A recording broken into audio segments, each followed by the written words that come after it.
Everyone, and welcome to our Activist Appreciation Month webinars. And this is a very special feature webinar that we're doing with Lani Muelrath, and I'll tell you a little bit more about her. My name is Lisa Levinson. I'm the director of the Sustainable Activism Campaign for In Defense of Animals. And we're very excited to put together these special webinars for Activist Appreciation Month to celebrate all of the amazing work that you're doing to help animals and provide you with some special tools. And that's what we're doing today. You can find out more information and watch our replays on the website idausa.org/activist month. And that's where you can find the replay for this event. And I want to welcome everyone who's joined us in the webinar and also on our Facebook Live. Thanks so much for participating today. And we're very excited, as I mentioned, to have Lani Muelrath with us. I'm going to give you a little more information about her. So Lani is an award-winning health educator, celebrated speaker, and the author of 3 best-selling books. A longtime vegan advocate and creator of numerous health and wellness courses, Lani is certified in plant-based nutrition, mindfulness meditation instruction, as mind-body specialist, and is a credentialed yoga teacher. She has been featured on CBS TV, ABC TV, Health Magazine, Prevention, USA Today, Huffington Post, and the Saturday Evening Post. She is a presenter for the Physicians Committee for Responsible Medicine, Complete Health Improvement Program, a guest lecturer at San Francisco State University, and associate faculty at Butte College, where one of her books has been adopted as a required text. That's awesome. Lani has been a vegetarian vegan for 45 years and has been teaching in health and wellness for over 4 decades. And she has been practicing mindfulness meditation for over 25 years and is recognized as a thought leader and pioneer in transitioning to plant-based nutrition and in the integration of vegan living and mindfulness practice. She's the author of The Mindful Vegan, a 30-day plan for finding health, balance, peace, and happiness, and Plant-Based Journey, and Fit Quickies.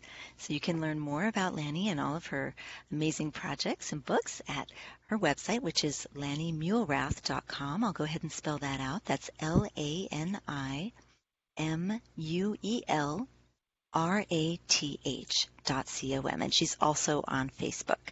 So we're delighted to have Lani join us. Again, my name's Lisa Levinson. I'm the director of the Sustainable Activism Campaign and your host for this Activist Appreciation Month webinar. So thanks so much, Lani. We'd love to have you share more about mindfulness with us today. Well, Lisa, I'm really so happy to be here with this sustainable activism idea, because this is one of the primary missions of the Mindful Vegan, which I call a project. I know it's a book, but I actually call it a project, because what I wanted to do was get this message into the hands of so many of us who have a little bit of an extra edge to our lives due to this concern for the other sentient beings on it and for the planet and the way it's being treated. And we'll get into all that more as we go forward. But to be able to have you reach out to me and make this connection with something that's so dear to my heart with this project is phenomenal to me. So thank you very much. And thank you everyone who has joined us today. I know everyone can't be on live, but that's how it goes. So that's why Lisa records, right, Lisa? Exactly. So would you like me to go ahead and start? Yes, please do. I have a slideshow here, so let me share my screen. Well, first I have to close this a little bit. So this is the, let me go ahead and open the slideshow and share screen.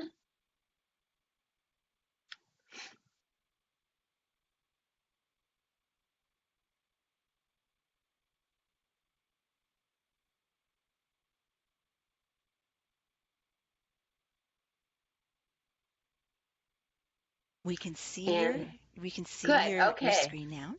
Okay, great. So there we have it. The presentation that I have planned for everyone today is I have anticipated that this slide would be up on the screen, so as people arrive, they could kind of get in the mood and arrive present with the idea.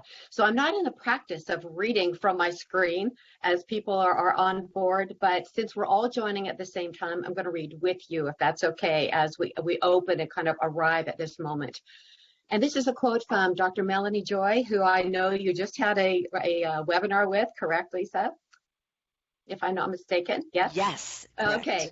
And she is a big advocate of the Mindful Vegan, and she wrote some portions for it. So this is from her opening portion. Mindfulness is probably the most important practice we can ever undertake. The more we are able to be mindful or present, the more we are able to feel authentically connected with ourselves and others. The ability to be present is at the heart of all healthy relationships with other humans, with non-human beings, with the planet, and with ourselves. When we are present, we relate to all aspects of our lives, including our eating habits, with greater awareness, compassion, and health.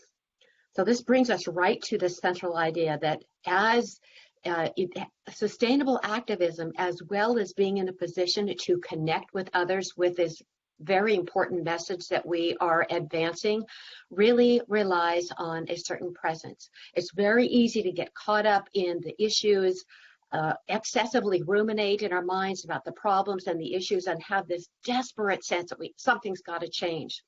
But with what mindfulness practice brings to this whole picture that we are advancing is that ability to create more presence so that we can be not only more resilient and restored as activists, whatever that looks like for us, but also to be more able to connect with the people out there and the world out there that may not be quite aligned with our ideals.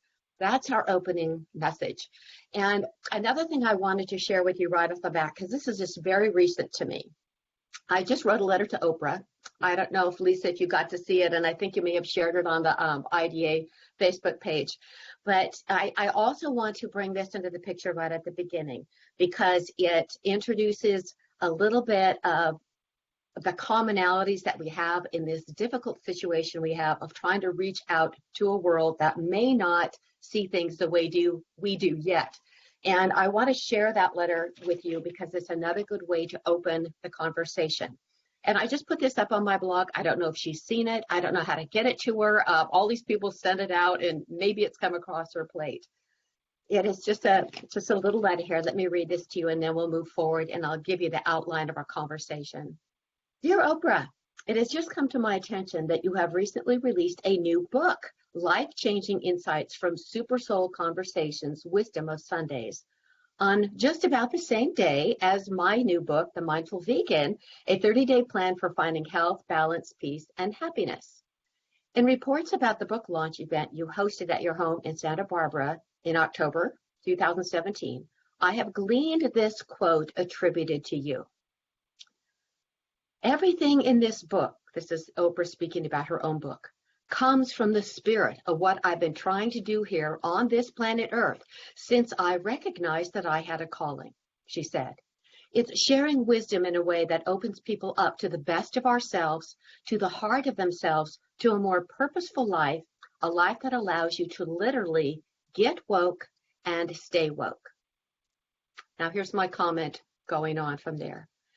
In opening to the best of ourselves, I want to applaud the fact that you had vegan options available at your brunch, attended, it appears, by some 300 people. At the same time, also served was fried chicken and waffles, a Southern culture grits bar, soul food sides, and a seafood bar with mac and cheese. Does the best of ourselves, quote unquote, include utilizing billions of animals, such as the chickens and the dairy cows and the creatures of the sea, and subjecting them to horrors of incarceration and farm management so that humans can enjoy a few minutes of favorite tastes? To me, these are inconsistent with a get woke and stay woke world. As a world thought leader, I ask you, would it not be possible to take such a simple yet fundamental step toward the betterment of our world and our humanity as to cease involving ourselves in treating other sentient beings as objects in this fashion? As a world thought leader, I ask, would it not be possible for you to advance the message of the tremendous relief to our environmental crisis the switch to veganism brings? These are the true meaning of a purposeful life. Yes, there's lots of other work to be done, which you are engaging in with your work in education and in advancing the well-being of women worldwide, among others. Yet why not step into this dimension, so easy to do, in a bigger way? The result is decreased human suffering due to relief from the cognitive dissonance of loving animals while eating them, relief from the disease-promoting potential of animal products, along with that of the other sentient beings with which we share this planet. One can start by simply being as vegan as possible. I hope that your book inspires many and that you open your heart to this other dimension and easy way of getting woke and staying woke. May all beings be healthy and happy in 2018 and beyond. Part of the reason I wanted to read this to you is because activism has a broad spectrum. And I call that reaching into advocacy as well. Every time you choose something on your plate that does not encroach on not being woke, which I'm going to refer to a lot as referenced in the letter, you are making a world of difference. And first thing I want to do is congratulate and thank everyone who has taken that step, perhaps against all odds, perhaps it was easy, perhaps it's still a challenge for you, but congratulations for being woke in this most fundamental way. We, all of us here, have this connectivity now. When we think in terms of mindfulness, we are already, by making a different choice on our plate, whether I started 45 years ago as a vegetarian and then progressed to veganism. And we've all, by this process, made a choice of being more mindful in such a fundamental way. We're more mindful of the impact of what we eat on the animals with whom we share our planet with. We're more mindful of the impact on the planet ourselves and our own health as well. And we're excruciatingly mindful of what is happening to the other sentient beings on our planet that are being objectified and exploited in this way. Now, I know you don't need reminding of this, but what I'm warming up here to is an explanation of how the mindfulness practice is so critical and crucial and a special tool to be able to create that resiliency and a way to navigate this stress that is really enormous that confronts us every day. We're also more mindful of what's happening at a bigger scale. I do a lot of my animal activist work with wild animals and internationally. So my husband, Greg, and I have had the privilege of traveling to Africa on several occasions where we've adopted elephants. But the problems there, which you probably are aware of, are there's so much human and wildlife conflict because of land use, the growing human population, which is causing the diminishing wildlife population, and also all of the issues with poachers, with everything from elephant tusks to rhino tusks to animal pelts. You don't need to know the list. But we all have this connectivity that is creating an enormous stress, which we need to be able to sustain a resiliency against. How can we continue to advance this cause without feeling depleted? You and I cannot unsee the videos. We cannot unsee our visits to slaughterhouses and facilities of incarceration.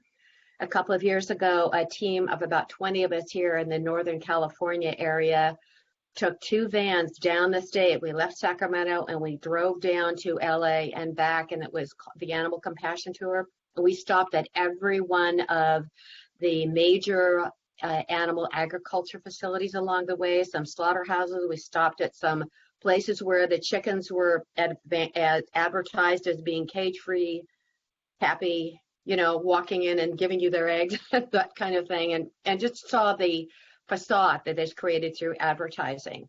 So the idea was there to be a witness to that. So I wanted you to know that I'm also upfront and have experienced this firsthand through experiences like that. But we can't disconnect the dots from what we see going on out there and whether it's what people eat or other ways that animals are exploited or objectified. So how do we manage that? How do we deal with that? This brings us to just an overview of what we're going to address today, how we answer that question. This is a quote that I used in the Mindful Vegan book that I like to open with because it also now directs how mindfulness applies. Between stimulus and response, there is a space. And in that space is the power to choose our response. And in our response lies our growth and our freedom. Today, we will address how to reduce reactivity, restore equanimity, cut through stress, and build resilience through mindfulness practice, all directed toward the special needs of being sustained as a person who is advancing the cause of animal rights. So what I'd like to do is a few things. I'm going to show you some of the research with mindfulness practice, which is tremendous amount of research now, and I'll explain a little bit of that to you. As you heard, I'm also an academic, so it's very interesting to me to find out what the science says about these practices that have the ability to restore and reconnect us to our better selves. I will tell you a little bit about how mindfulness practice has been personally beneficial to me, which I dive into a great deal in the Mindful Vegan book. And we'll have some time for question and answer. And I've also sent Lisa a link to a video that was done by Anderson Cooper, who we all know from 60 Minutes. And he did a 12-minute segment on mindfulness practices, which is a great way to kind of bring it into mainstream and shows you some of the science. So that's our plan for today. How's that sound, Lisa? We doing good with our time? Did I lose you, Lisa? Okay. We're doing just fine. We're doing just fine. Great. All right. So what's happened is I want to get back to this idea of between stimulus and response, there is a space. The main issue with much of our suffering in many realms of life, and not let alone with what we're doing with the advancing the cause for the animals, is reactivity. Most of us, if you look through your day, your misery, your suffering, your discomfort comes because you have reacted to someone or something through the course of the day. We are habituated to reactivity. We have not been trained otherwise. But there is a tool out there that will grow that space around having a stimulus so that you can respond more skillfully. And that's where mindfulness practice comes in. So speaking back to reactivity, let me just ask you a couple of questions, and I know I won't be able to hear your answers, but just kind of think to yourself, when we're looking at reactivity, let me give you some examples. I wonder how many people listening to this have ever experienced stress eating, or have you ever experienced or known someone who experienced like mindless snacking? Or how about, have you ever known someone or experienced yourself being compelled to zone out online, check your Facebook feed, your Twitter feed, check your email? Maybe you have a person who has been compelled to dive into an obsessive exercise program or a diet program, or maybe you're a workaholic and you can't break away from work. These are all areas that I think you will agree with me, even though they have a measure of productivity to them, can also be very stress producing and create more and more anxiety. It's almost as if we take refuge in these behaviors from this low level angst that we've got going on, which can be elevated depending on the day or depending on how much overload of stress we have had. And my point is that we all have our own canary in the coal mine. If any one of these behaviors, or maybe you have another one that comes to mind as I went down that list, that you're kind of compelled to react to discomfort, or I call them disquieting states through the course of the day, what is your way of reactivity? Is there something that is giving you a measure of pain or discomfort or dis-ease that you would like to find a way so that maybe that reactivity doesn't come up like you have been practicing for years and years, maybe even decades? So the canary in my coal mine, to give you an example, as I told you, I talk from my personal experience, had to do with food and eating. For years, probably decades even, probably about 30 years, I had what I would call a kind of disturbed relationship with food, eating, and my body. I was always on one diet or another. I was either diving into creating a new diet plan to be able to get weight off, or I was recovering from the last one by eating everything in sight. I would be, if this was a way I took refuge in this. And now that I have been through the years and I've resolved this disturbed relationship through mindfulness practice and through mindful eating, I can see how that was a way that I just took refuge from the anxieties life that we all feel. And I know that many people watching and listening today have that same food and eating experience, but I really want to invite you to look at what the canary in your coal mine is, because it will help you personalize the process of how mindfulness can help us dissipate this stress in a way and have a more sustainable life and more sustainable activism. So with that in mind, just to finish up on my own personal process, then, as Lisa told you, 25 years ago, I took up a mindfulness practice. And up until that point in time, even though, as you heard in my bio, I certainly knew all the right foods to eat. As a kinesiology teacher, which is exercise science, I certainly knew all the right exercise. But it wasn't until I put a mindfulness practice into the mix that I was able to actually dissolve that issue, find a whole new way to live more skillfully. And it also dissolved a weight problem I had. So about 20 years ago, 40 pounds left that have not come back. And I'm not pushing this idea as a weight loss plan. I'm describing this as a way to let you know that weight and food issues were one of the symptoms of a problem that was dissolved through the stress management and mindful living process that I underwent, which is what I want to share with you today. So that's what we're going to talk about. How can we use this mindfulness practice? How is it going to intervene between these points of stress? How is it going to help us with maybe the canary in our coal mine? And we may actually have several canaries. So I have a few giggles sprinkled throughout here, a few cartoons. So this is why it's unfortunate they were not live and present, because I just in a room where I can laugh with you. So obviously this sage has, okay, is that the meaning of life that way, and cheese and crackers that way. And this is the thing. The truth of the matter is, if you can be in any situation with perfect ease, if you can be in rush hour traffic and be completely calm, if you can arrive home at the end of the day, a hectic day, and just settle into relaxation without carrying everything from the day with you, then you are probably a dog. And you might have thought I was going to say you're probably a meditator or a mindfulness meditator, but I want to make it really clear. Let you read that for a second first. Mindfulness practice does not give you a trouble-free life. What it does is gives you new tools to manage the inevitable ups and downs in life. Ups and downs in life. So let's go back to the dog. Isn't the dog, we all know the dog is like the model of presence. And when we talk about presence, which is used a lot through mindfulness practice and through my teaching also, it simply means being right here, right now, doing what you're doing while you're doing it. And we know that dogs do that, all right? And we can see this in this wonderful graphic where the dog is thinking, okay, here I am sitting on on this bench with my companion. And of course, the human has a million things going on. But in truth, our minds and our lives often look more like this. Can anybody relate to this? Where you have just so many things, so many multitasks going on, and it's like a mountain that you can't seem to crawl out of.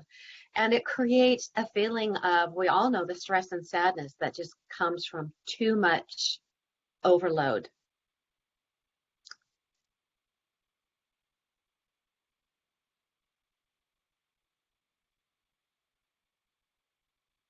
You are here, but your mind is somewhere else. All right, I told you I'd dive into the research. This is the first one I want to tell you about.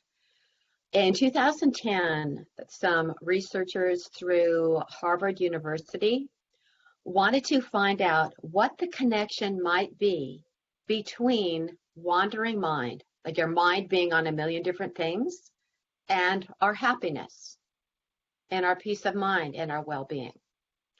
So they designed a study. I'm going to describe it to you. They had about 5,000 subjects, and the 5,000 subjects spanned ages 18 to 83. They had about 80 different occupations represented by this group of people, and they were from all over the world. So the point is, it was like a really wide selection of individuals from many walks of life. And this is how that research was undergone. Every one of the subjects was given an app on their phone that they would be intermittently pinged with during the course of the day. So randomly at any time of the day, they would be pinged with this app, and they would be asked 3 questions. The first question was, what are you doing? The second question was, what are you thinking about? And the third question was, how happy are you, or what is your state of being? Those 3 questions. What are you doing? What are you thinking about? And what's your mood? How happy are you? From this research, they now have over 500,000 or more responses to this. So it's kind of an ongoing project. But when they compiled the research, they came up with 2 very important results that I want to share with you, and then we will see how that relates to not only life in general, but sustainable activism. Here's the 2 things they found. They found that at least 50% of the time, our minds are wandering. That means they're traveling somewhere that is not present with what we are doing right now. There is an important reason behind why you want to encourage yourself to be more present, and we'll talk about that a little further down the road. But for now, half of our time is wandering mind. Now, this means that usually that 50% of the time is split in 2 ways. Either we're reflecting on the past, like thinking about something that happened yesterday or last week or last year, and it's usually, I'm sure you can relate to this, kind of a coulda, woulda, shoulda thing, like if only I'd said this, or why didn't I say that, or why did I say that, kind of wincing about some action we did, something we said, and living in regret over that. And the other half of that wandering mind time is projecting into the future, which often takes on the form of what ifing. What if they say this? What if they don't do this? Catastrophizing. What if I don't do the job interview right? I won't get a job, and then I'll lose my livelihood, and then, that's how we catastrophize easily. This is different from when you are looking at something that happened in the past to learn from it and reflecting, or planning something in the future. Those are designated mental tasks. It's the mind wandering. Have you ever had this where I just can't get that out of my head? I can't stop thinking about what she said to me. I can't stop thinking about what I said to him. I can't stop. Have you ever had that happen? Or something's coming up in the future and you can't get your mind off it. We can all relate to this loop that happens in our brains. And we don't have never been given any tools for how to not do that halfway. This is what mindfulness does. This is where mindfulness steps in. So I told you the research found 2 things. Half the time our minds are wandering. And they also found that, I was just checking on the time, that if without exception, across the board, that people who were thinking about what they were doing were happier than those whose minds were wandering to something else, even if they were doing something they didn't like doing. As exemplified by the pictures here, we have this guy, he's on computer, he's fantasizing about superhero. The woman's on the computer, she's fantasizing about the beach, and this computer guy's on the computer and he's on the computer. He's doing what he's doing while he's doing it. So as another example, let's say you are doing the dishes and you don't like doing the dishes. But you're actually happier if you are present doing the dishes than if your mind is off wandering with last summer in Italy or fantasizing about Hawaii. You might think, oh, I'll just take my mind off into a happy spot and get through this unpleasant task. But you're actually happier if you're doing what you're doing while you're doing it. Now, this does not mean that you have to cultivate a love for doing the dishes or that you have to love all unpleasant tasks. But the correlation with what's happening with degrees of happiness and joy in your brain are directly related to how well you are present in the present moment. This, again, is something we have not been trained to do. Let me go back. I skipped a slide here. So here's the upshot of the research, and this is all in the Mindful Vegan. By the way, you've seen the book, the Mindful Vegan book. I have over 200 research references in here that demonstrate this change that can happen for us while we undertake a mindfulness practice. So the upshot of the survey, or the research, excuse me, was a wandering mind is an unhappy mind. The ability to think about what is not happening is a cognitive achievement that comes at an emotional cost. So this is where I want to dive in a little bit deeper. Why are you happier when you are present and doing what you're doing while you're doing it? I've already described how we know now that half of our time is spent in wandering mind. This is what happens. As we unleash our thinking or just go wherever our thoughts take us, you start to move into what neuroscientists call the default mode network. That's where it's unchecked wandering mind, and you all know what that's like. And maybe many people present here today have never thought, oh, you don't have to just go with every thought that comes into your mind. How would that work? Because we're used to doing that. No one ever, I never learned this in school about, you don't have to believe every thought that comes down the pike or go with it. So here's the problem. As you just let yourself be taken over by the habit or practice of wandering mind, and I call it practice rather than habit, because your habits are simply what you practice doing all over and over again. So we've been practicing this. We've been practicing wandering mind for a long time. What happens is this very easily moves you into excessive rumination.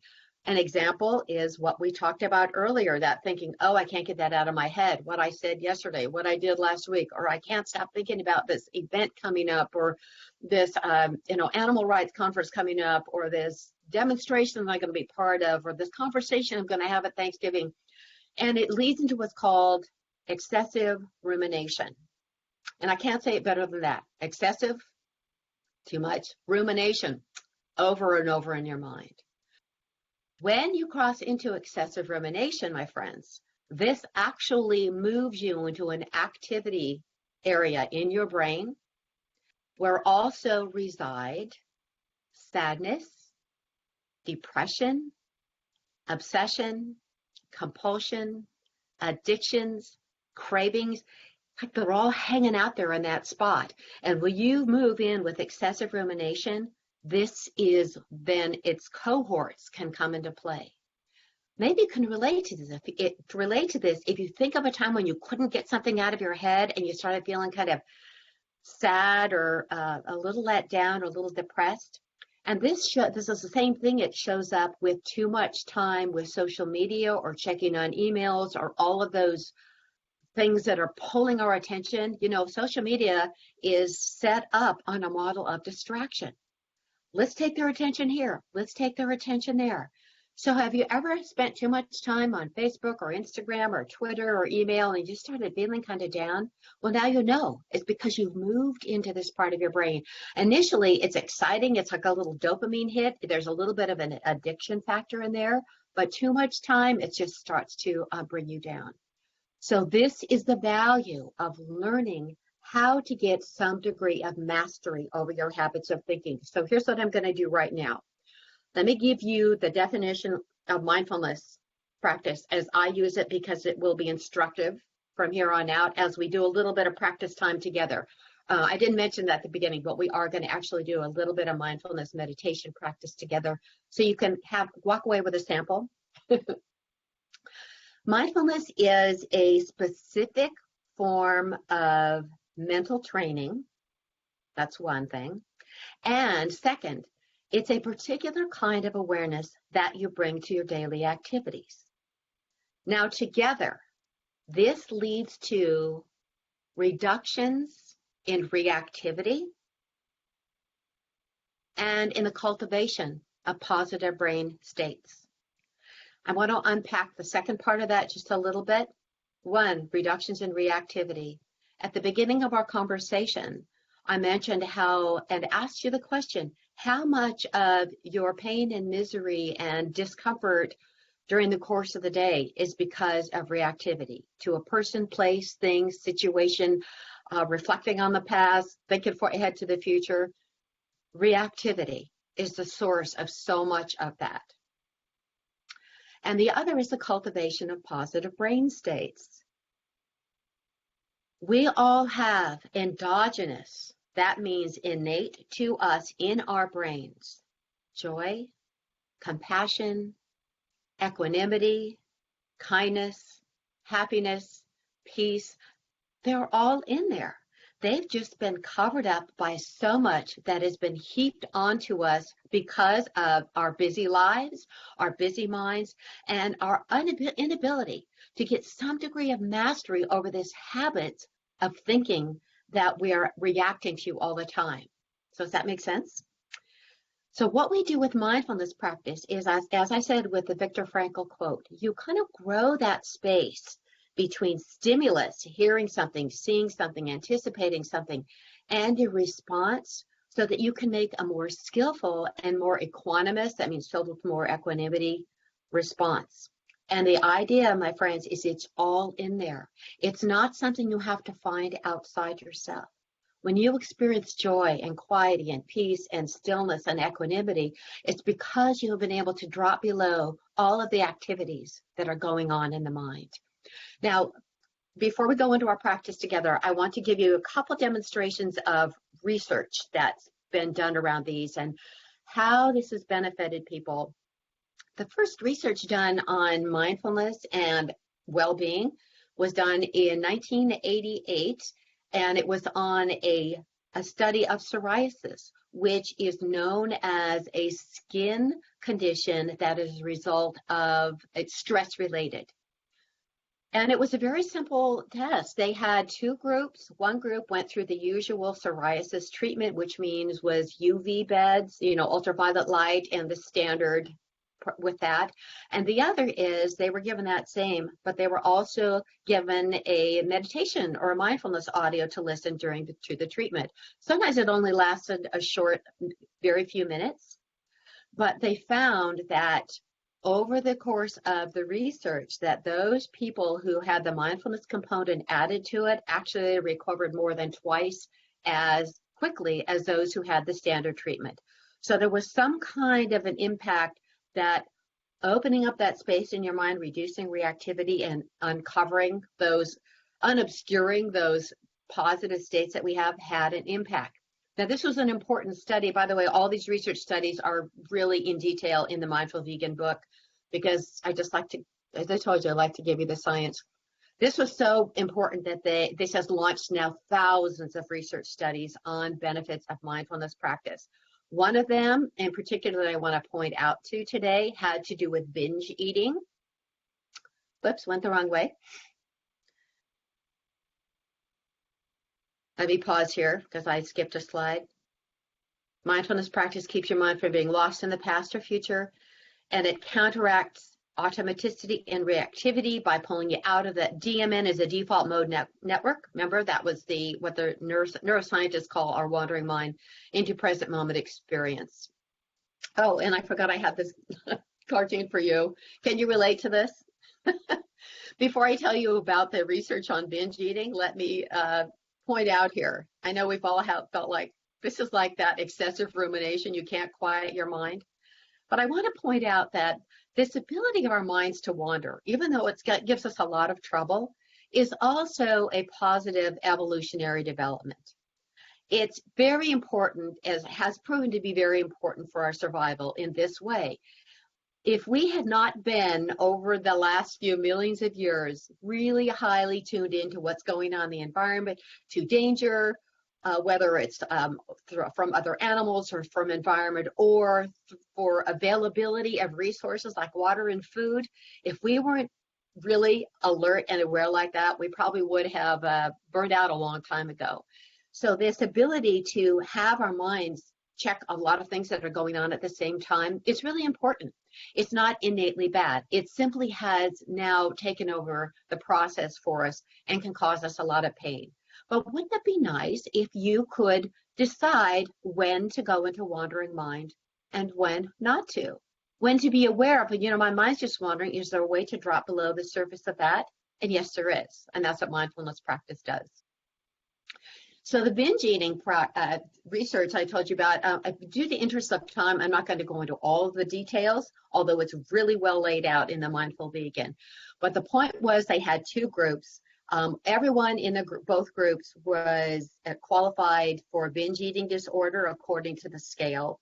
And half the group went through what was a usual behavioral management kind of program where they had group conversations, avoid trigger foods and trigger areas, journal, try to get healthy food in your environment, all those standard things, kind of like if you were go to a weight loss group or a diet group or another group that was helping you manage that kind of a problem. And the other group was went through mindfulness training, like what I'm going to teach you a short amount of today. That was the difference. One was standard behavior change, and one was through mindfulness practice.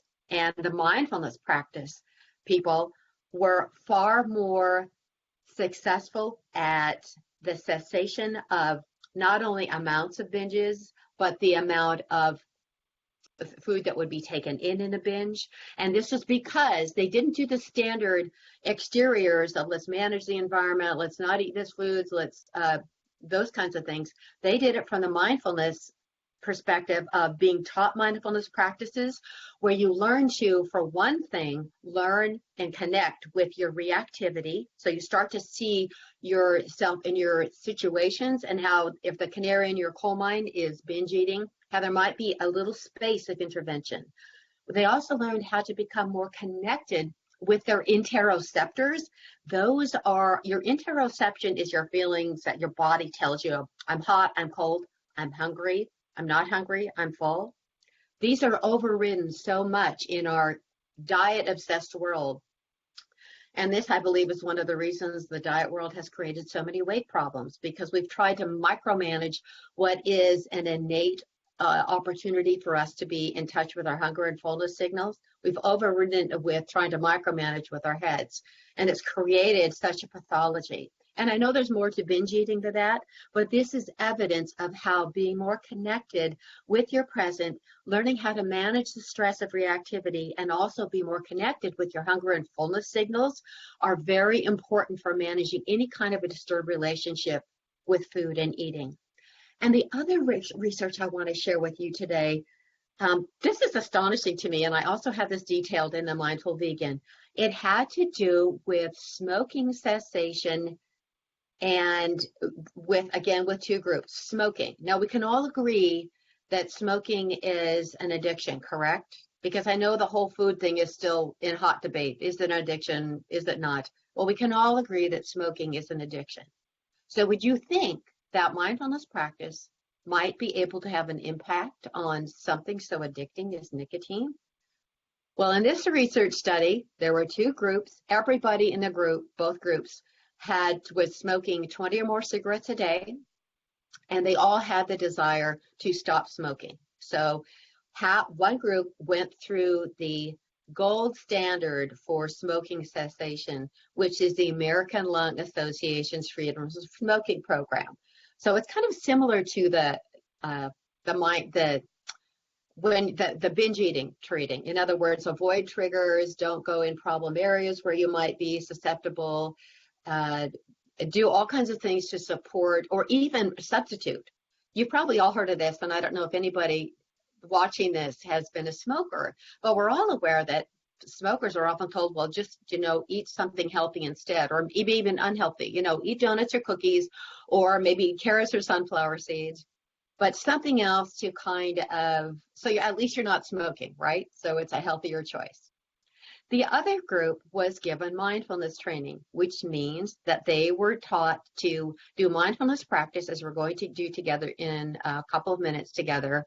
For sometimes it was just 15 minutes a day over almost every day over the course of the week. And in the course of mindfulness training, as I teach it in the book and as they learned it, you also learn to navigate these sensations of your body. Remember the interoceptors I told you about, hot and cold, hunger, fullness. There are all kinds of messages that our bodies are sending us all day that we're just blind to.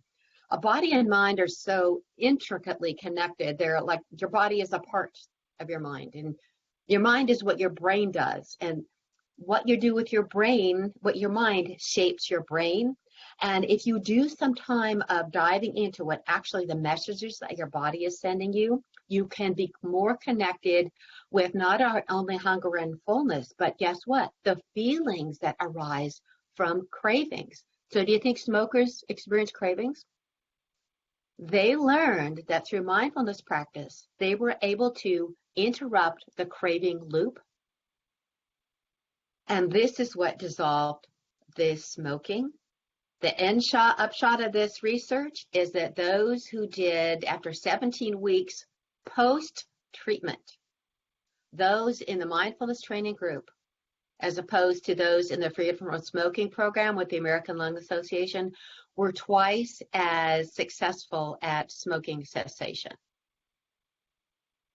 17-week follow-up.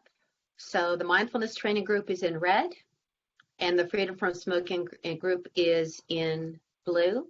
So yes, there was some good success here with the freedom from smoking, but look at with the 17-week follow-up from mindfulness training, so much higher. So the key is, without going into a deeper, and as I said, I do in the Mindful Vegan book, instead of the usual treatment of smoking, just to give you an example, whereby you get a stimulus, which might be positive, negative, or neutral, like you had a fight with your boss, or you had a good meal, or because oftentimes those are connected with smoking, or you just got in your car, which is kind of a neutral, but you have a habit connection with lighting up at that time. If the Freedom from Smoking Act would say, once that trigger occurs, well, first, try to avoid the triggers, but good luck with that. Try to avoid not having any fights or getting in your car or having a good meal. And once you did that happen, that you would do a substitute, like eat something to so you wouldn't be smoking. But the problem is, according to the mindfulness training, is that this reinforces that craving loop. It doesn't really untie it. It keeps the knot tied. The mindfulness people were trained through the practice of getting beneath the surface of the agitation of the mind and navigating the actual sensations of cravings in their body, that they could navigate them without having to be reactive so far as smoking. That's just in a nutshell, but is that exciting or what? I also wanted to point out, we've already talked about Melanie Joy, and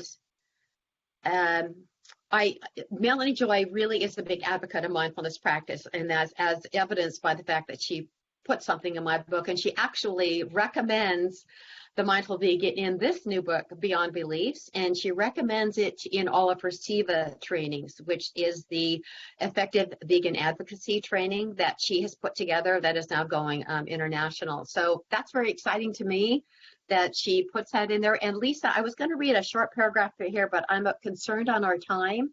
So would you rather I just move ahead and people can look up in Melanie's book on their own?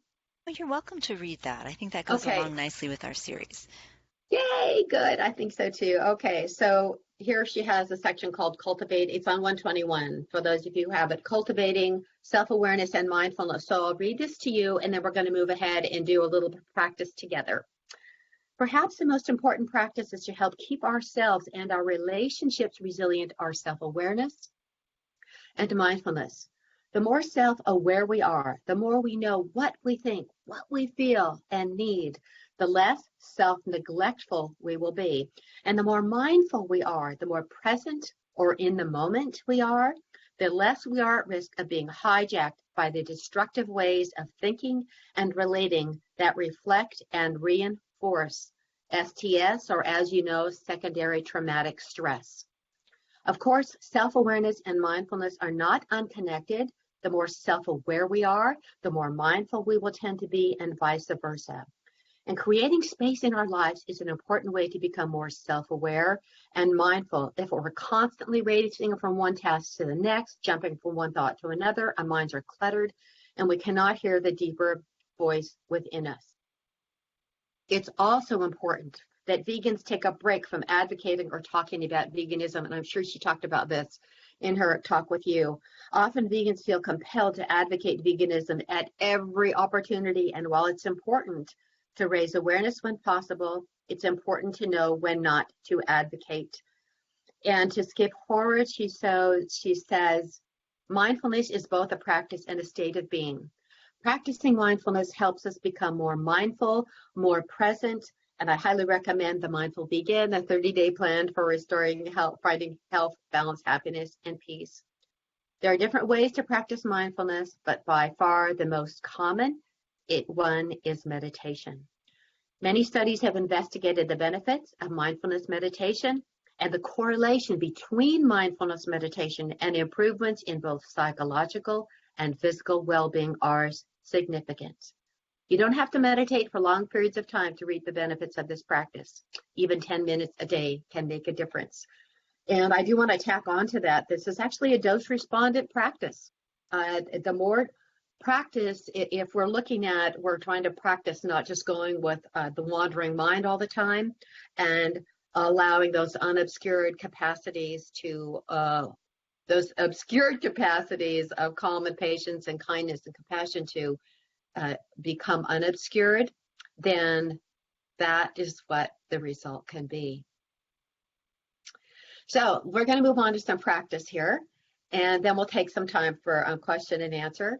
But I put this up here because many of us, and I'm sure there are many here who with us today are watching this, who are already doing some kind of a meditation practice or a mindfulness practice. And if you are, wonderful, continue it. If you have in the past had some kind of meditation practice that you found centering to you and brought you back to the present, then pick it up again.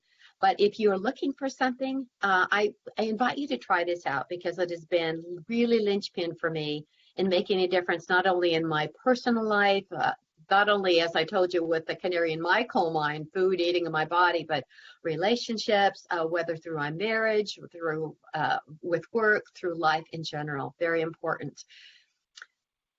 But we have this idea that this is what meditation looks like, right? When in actuality, it's really more like this. People say often to me, I tried meditating and I just sat down and my mind kind of went crazy. It's just all over the place. I just can't do it. Well, guess what? This is what our minds are doing all the time. We're just not aware of it until we sit down and try to become quiet, which is what we're going to do right now. In the Mindful Vegan, I set up a very clear 4-step process of simply how to start your sitting that you do whenever you do this. And I want to make it clear again that a mindfulness practice has 2 phases to it. It has a formal practice, which we're just about to do right now, and I mentioned this in my definition of mindfulness, is a specific form of mental training.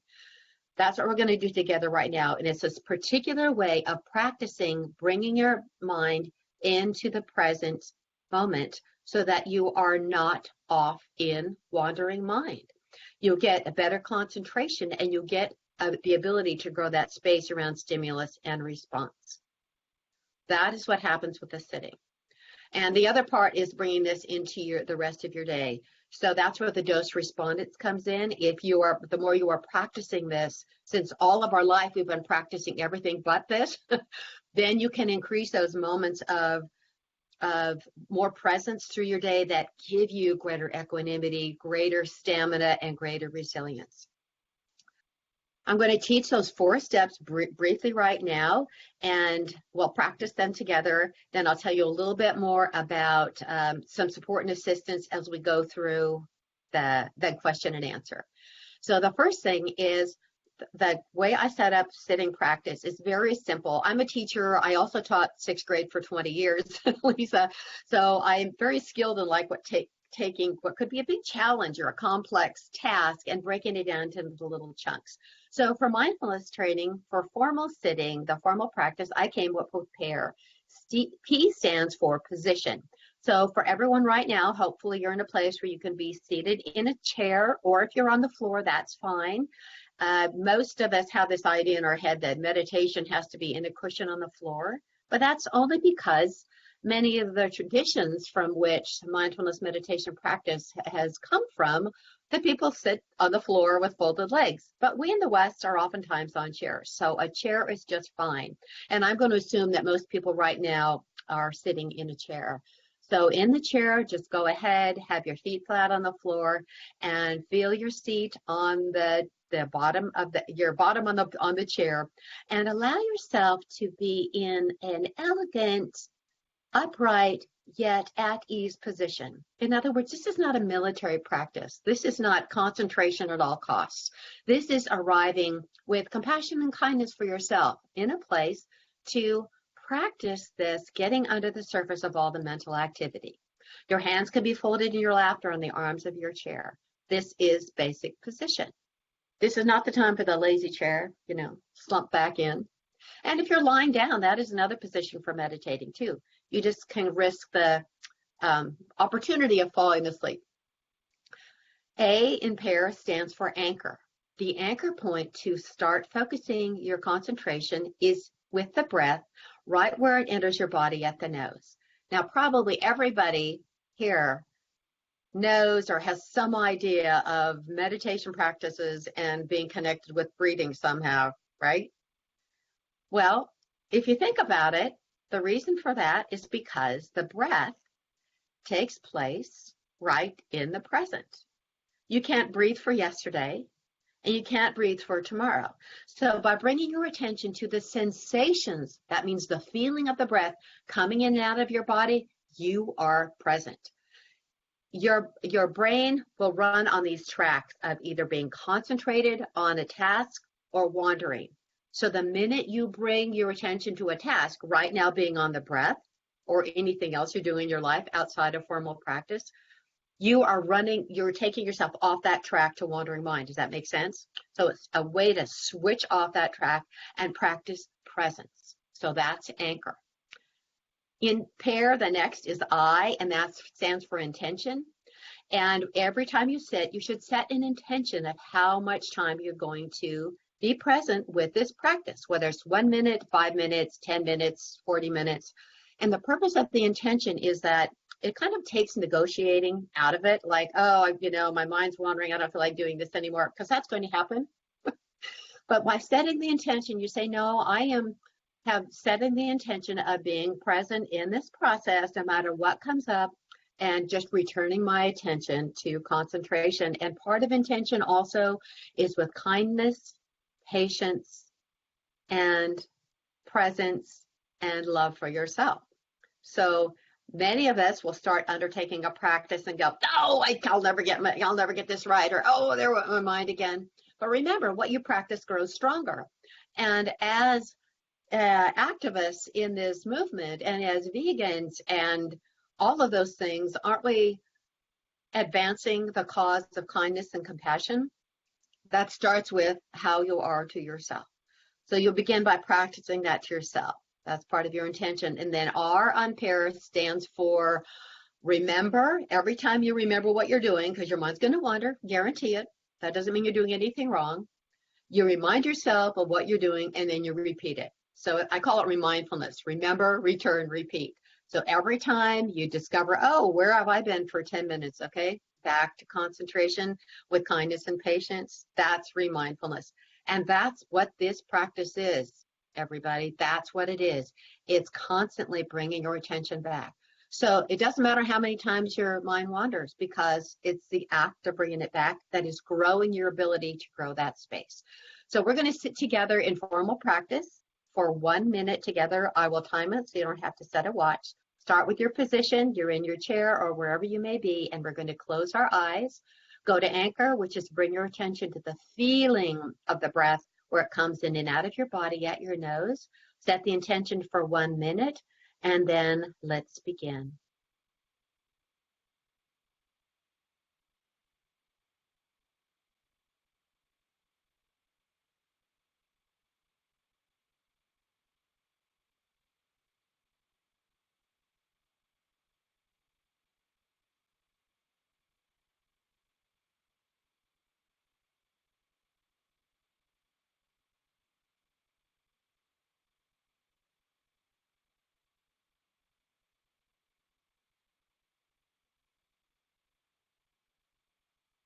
Where are you now?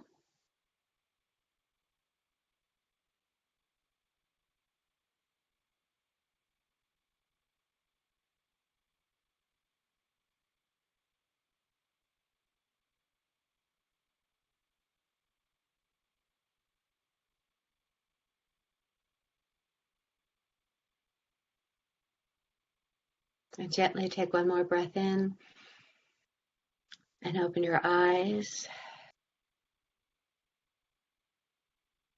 I wanted everyone to know also that I said I would mention some resources. My intention with the Mindful Vegan was to bring this practice to the community, as I told you early in the program, and to anyone who this might be attractive as a way to help you navigate life more skillfully and with more peace and ease and happiness. And my intention with that was to put this, that's why I put it into a 30-day plan, because I didn't want this to be like, oh, gee, that sounds like a great idea. I've read all the research. Maybe I'll do that someday. We've all done that with books and then put it away. I wanted it to be that it was broken up to step by step. So day one of the 30 days is 1 minute of practice. Day two, I suggest 2 minutes. And day three is 3 minutes, and so on. And every day I have some of the research that backs up why you're doing what you're doing. And I also have lots of vignettes and personal reflections of people who have benefited from this experience. But I also put together, in the interest of support, 30 audios that are downloadable for free from my site. So when you get your book, in the back, in resources, it tells you where to go on the website to download these so that you can just play them at any time. And it's not required, but it's just another way of giving support to the practice. And I also have the first 7 of them are loaded up onto Insight Timer. If you're familiar with that app, you can just do a search for my name, Lani Muelrath, or the Mindful Vegan, and you can play with a few of those. So we also have some of those in the gift that we're giving away. So Lisa, I'm going to turn this over to you so that if there's some questions, we can certainly address those. I am yours. Oh, well, thank you, Lani, so much. This has been very insightful. I learned so much during your webinar, and I'm so glad that you shared all of these great tools with us just to practice and to have it organized in that way with the PAIR. That's a great acronym to help us remember, and even a very manageable task, just 1 minute. That's something I think all of us can practice. Yeah. We can all do that for a minute a day. And all of the research was also very enlightening. And that's just the edge of the tip of the iceberg, because actually there are thousands of research pieces done now on this. And this is why mindfulness is being used in hospitals and practices, thousands of them all over the world, in hospitals as stress management and as pain management, disease management, all of it.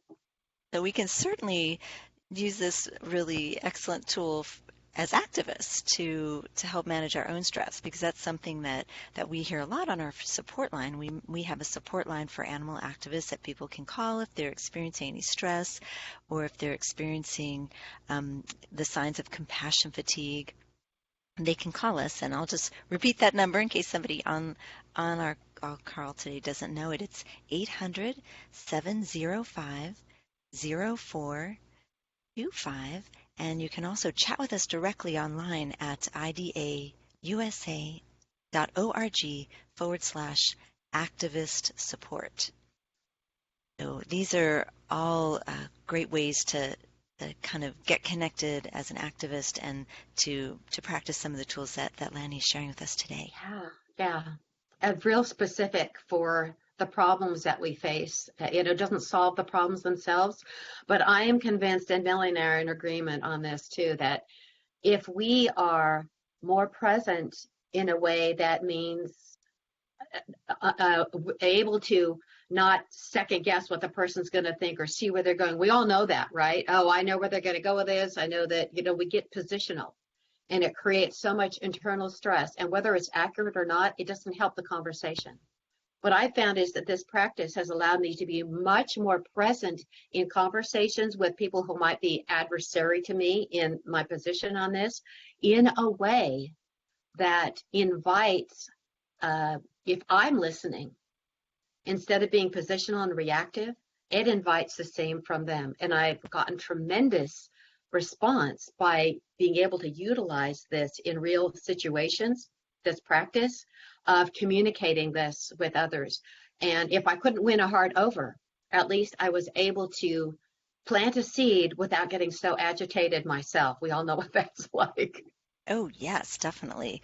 That is one of the biggest struggles that we hear from activists on our support line it's that frustration trying to speak to other people who how can you not get this? Yes, and dealing with the apathy of most people who aren't aware of what's going on with the animals. So I'm just curious for anyone who's listening. We have some folks who've joined us on the webinar, and some are on the phone, some have tuned in on the computer. We also have people with us on Facebook Live. So anyone's able to ask a question. If you're on the phone, you can press *4 and unmute yourself to ask a question, or you can press the audio on button. And if you're with us on the webinar, just to ask your question or type it into the chat box. And if you're on Facebook Live with us, you're able to type your question into the comments. So just wanted to give a moment, see if we have any questions, and if not, we'll move on along. Oh, looks like we have something here. One of the questions is about sleeping. The question is, I can't sleep. I've heard the screams of the animals. I had a very brutal experience in animal activism. What can I do? Yes. My answer is that mindfulness practice is specific for that, because this is what happens. And maybe you have, who is this that asked the question? Do you have a name? The name is a little bit, I would just. Fine. Okay. Yeah. Okay. If you understand that it's back to reactivity. The pain is coming from the incident itself is inspiring a horrific reaction in you because it's a horrific thing. So the real question is, how do I manage that stimulus without being so caught in reactivity that it's keeping me up all night and driving my days? So if you think back to what we were talking about with mindfulness training, is where you create a little bit of space between the stimulus and the reaction so that you can have a response. It does not mean that you deaden yourself to the experience or that you try to push it away, which is probably what's happening a lot right now. And it keeps you up because you just try to push it away, or you have the sense that I just can't do enough. I should be out there doing something about this. None of those things are practical or creating more resiliency for you or making a more effective activist, which is really the direction you want to go. So I have my hands here because I'm creating this space. When you practice mindfulness practice, you will start to be able to see how this stimulus of your experience is creating reactivity, to be present with that reactivity so that you're not either diving into its story, which is what we do when we're not trained otherwise. And that's probably what's happening here, is getting lost in the story, imagining it, seeing it again. Those are all ways that it's perpetuating the problem and proliferating it. Getting lost in story like that is one of the major problems with anxiety in any regard, and it's directly pertinent to this. So with mindfulness, you don't push it up away, and you don't get lost in the story. What you do is you learn to be present with what's going on in your body, with that reactivity, that enormous stress that you're feeling, and you can navigate that directly in a way that helps you move through it and dissolve the reactivity, so it moves you out of that continual reactive state. And if we are able to do some work at retreats with this kind of thing, there are ways that you can really, really break down that process, so that even if you're overwhelmed by the response of reactivity in your body, because I know how horrible it is and how much pain you feel in a tightness, that you can actually use mindfulness practices to help navigate that pain more easily and more skillfully. Then what happens as you move out of reactivity? You're able to uncover those states, those endogenous states of calm, connectivity, and compassion and kindness. And this can also then lead to a reduction in stress that is blocking your sleep. Wow, thank you so much, Lani. That is a very comprehensive answer. And actually, we received a thank you in the chat box as well from the person anything.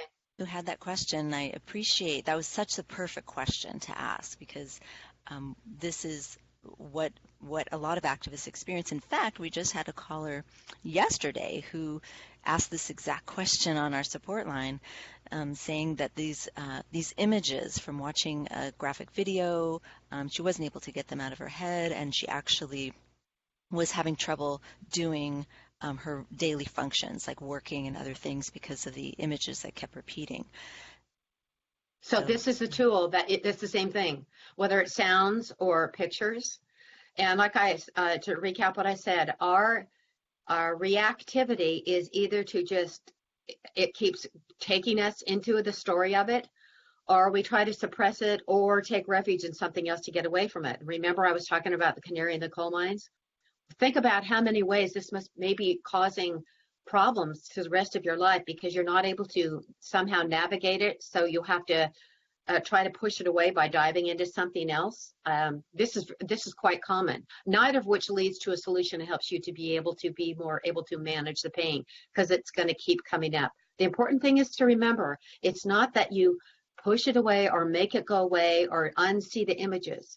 You find it's entirely outside that realm. It's how can you have that and still be present with it in a way that makes you a more skillful activist and better being as a human being. Well, thank you so very much. This is a very important practice, and I look forward to bringing more and more of this to activists through our Sustainable Activism campaign. And one of the exciting things we're planning to do is host a mindfulness retreat. And we're hoping that Lani can join us. We'll be doing one in the Bay Area, and we'll probably be doing them in some different areas. So stay tuned to our events page, which is idausa.org/events. And I'm just checking to see if we have any other questions on. There's one other question I'd like to address before we close out our webinar, and that is, good. Can you explain intention briefly? What does intention mean for you? Is that in reference to pair, position, anchor? Yes, I believe intention? So. The intention part of pair, and if you want more answer to this question, that's fine, but I'll start there, means you're setting the intention of, one, I'm going to do this sitting for 5 minutes.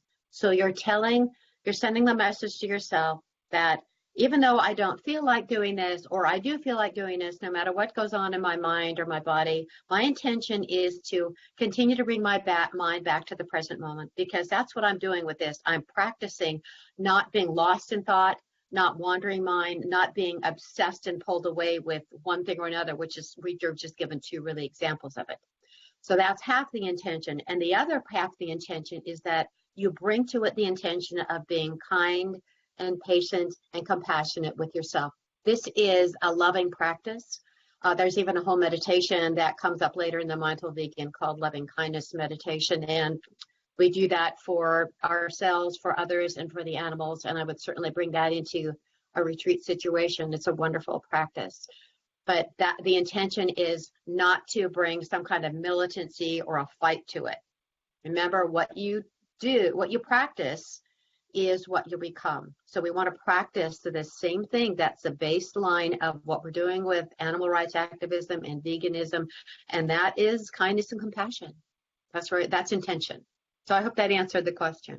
Beautiful. Yes, and that was the question. That was related to the I from the pear. And I Good. like that, even connecting that to the body, because you mentioned earlier that when we are sitting, we don't need to be very rigid, but we want to be gracefully sitting upright. And so that's also bringing that sense of kindness into even how we're sitting as we're meditating. That was perfectly said, Lisa. I could not have said that better. This process is just, it's bringing willingness and curiosity. And then people say, oh, look, I'm bringing attention to the practice and, get on themselves. We always find ways to get down on ourselves. But it's an invitation to open our hearts in that fashion. So, yeah, very nicely put. Thank you. Well, thank you again, and thanks to everyone for joining us today. This has been a wonderful part of our Activist Appreciation Month offerings, and you can find the replays, and also we have a special self-care resources and compassion fatigue resources that we developed just for this month for activists, and you can find all of that at idausa.org/Activist Month. And it was truly an honor to have you on board. I'm so excited that we connected and that we're able to bring these great resources to our activists and listeners to our webinars. And Thank I you, look forward to Lisa. it. Yeah, I'm just really honored because, like I told you, this was one of my part of the volition of this project, which is what I call the Mindful Vegan. It's a book, but I call it a project, as evidenced by what we've done today, was to bring this message into the hands of hearts of this very special population of people who are care in such a way that is growing and growing, and hopefully we will grow more. But it's incumbent upon us to really develop that resiliency and to do the self-care and pay attention to compassion for ourselves, because that's how it translates to others. And I want to point out a couple of other resources. This picture I have up on the screen, if we're still shared screen, remember I promised there would be a link to, it's about a 10-minute video with Anderson Cooper, which is very interesting because he actually shows what's happening in your brain when you drop under the surface of this mental agitation. And he goes to a 3-day silent retreat, and it shows what he experiences as a person who's kind of addicted to his cell phone and Twitter and whatnot. So that's very interesting. And also, Lisa, are you not providing a link to the gifts I have? Yes, that I shared that with Okay. the participants. So for anyone Oh, who's joined okay, us good. on the webinar, they have a link to that video. And I also shared it with our Facebook Live listeners. So everyone has a link to Okay. that. They can tune in and watch that. Okay, because I do have that 40-page download of the beginning of the Mindful Vegan book and 2 sample audios that we can send a link to, so people can kind of jump in right away and get a taste. So Wonderful. And I think you can find that on Lani's website as well. So, and her website is her name, which is LaniMuelrath.com. So you can find these resources on her website. And I hope that all of you have an opportunity to read the book, The Mindful Vegan. I'm enjoying it thoroughly, and I look forward to diving more into these practices. So thank you so much, Lani, for joining us, and to everybody for being part of our Activist Appreciation Month celebration. Stay tuned for more. my pleasure, Lisa. Hey. Thanks to everyone. Have a wonderful day. Take care. Bye-bye. Bye.